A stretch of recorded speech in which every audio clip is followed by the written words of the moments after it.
A show of hands here in the room. Who here has ever been in an airplane? The most amount of fuel is burnt per kilometer when the plane is taxiing, not when the plane is flying. It takes the most amount of energy, most amount of fuel for the plane to taxi, to break the initial resistance, to reach escape velocity, and then to fly. But what happens for a lot of us building is people want to join you when you're flying, not when you're taxiing. So when you're looking for the 12, the first characteristic is they must have the ability to allow you to overcome the initial resistance. If you're building anything new, anything worth doing, anything worth building, I have news for you. You're going to face resistance. The 12 are not complainers. They don't put together PowerPoint presentations talking about what's going wrong. They don't spend time blaming everybody else in the team. They get it done. This morning, 2 o'clock, I was sat in my hotel room with one of my team members, and they're a leader in my team, and I was discussing something with them. And I was saying, why? I gave you the specific instruction. Why is this not done?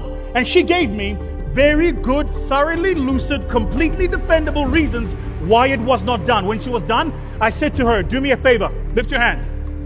I said, when you work for Vusi Thembekwayo, the instruction is lift your hand, not try to lift your hand. I don't care what the process is. I want the outcome, not the process. When you're building your team of 12, they can never ever be excuse bearers, because that's the only way the leader gets to break initial resistance. I'm going to be starting off with him talking about a plane taxiing and spending so much energy when it's taxing. In the early stage of your life, when you're trying to build business, build yourself, it's going to be very, very tough. That is the point where life breaks you, the point where life takes everything from you, your energy, your zeal, and at some point in time, some people run into depression. Enough, a lot of dreams die at the early stage, at the taxing stage. The tougher it gets, the more energy you try to put in.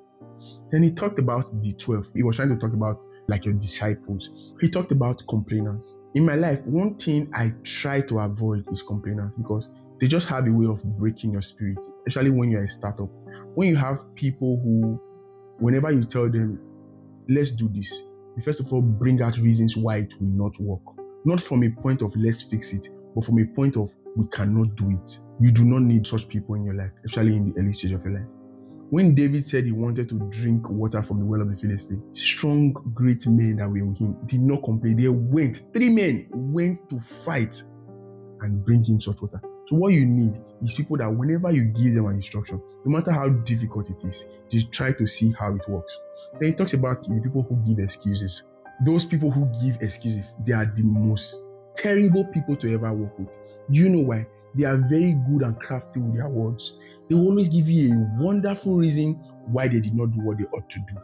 And that is the reason why you will always face challenges when you have such people in your team. So whenever you are choosing your team, whenever you are picking people to actually build life with you, make sure there are people who believe in your dream. Make sure there are people who do not complain.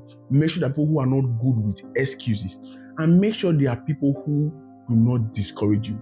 I've had a lot of times in my life where I tell people I would like to do this, and it's not coming forth yet. And you see them saying a lot of things like, oh, you said you were going to do this, you said you were going to do this, and you've not done it. And not from a point of they want to motivate you or help you do it, but it's coming from a point of you said you were doing it and you're not a man of your words. You see, I know it might be difficult, and especially for myself as a person, I might try something and it doesn't work out, but I just keep trying till it finally works out. So when I have people who actually on the early stage give up on my dream, it actually tends to break me down. So that's why, as much as possible, I try not to have complainers or people who are willing to talk down on effort, not from a point of wanting you to grow more, but from a point of feeling you have been talking too much, you have been doing too much, and you cannot actually achieve it. So I urge you, watch the people you find in your circle, watch the people you bring together to help you build, because they can determine what you become in life. They can determine how you will go around with your business and your personal life. Thank you. It's Michael Matekwa. See you on the next one.